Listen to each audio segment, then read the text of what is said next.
British expats living in the EU are suing European Commission President Jean-Claude Juncker over his order to prevent informal Brexit discussions.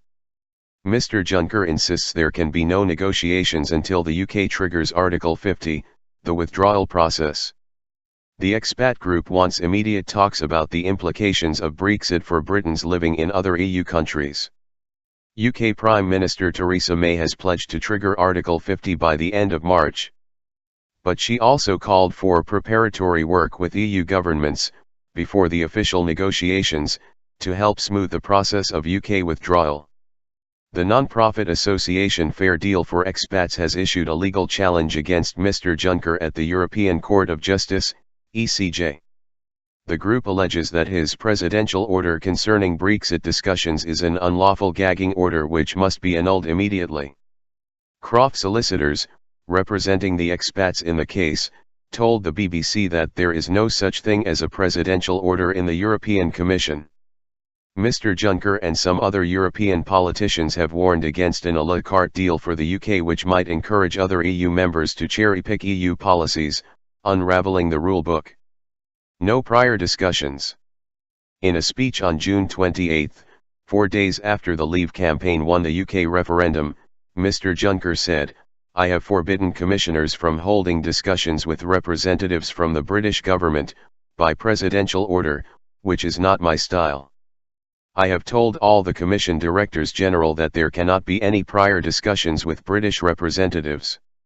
No notification, no negotiation."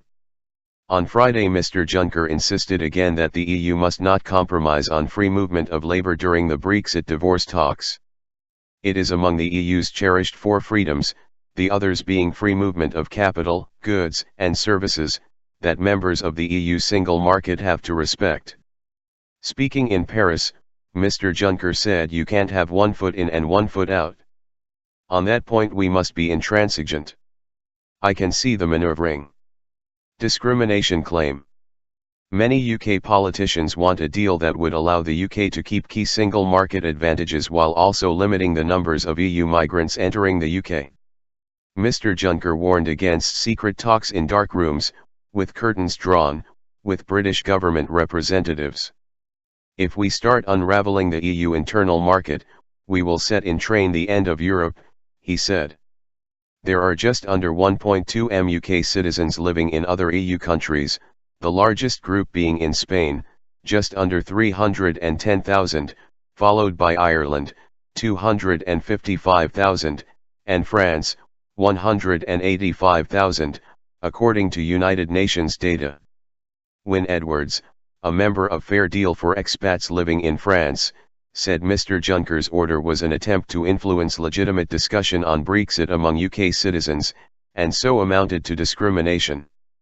If Germans wanted to speak about the effects of Brexit on Germany they wouldn't be prohibited from doing so, he told the BBC Radio 4 Today programme.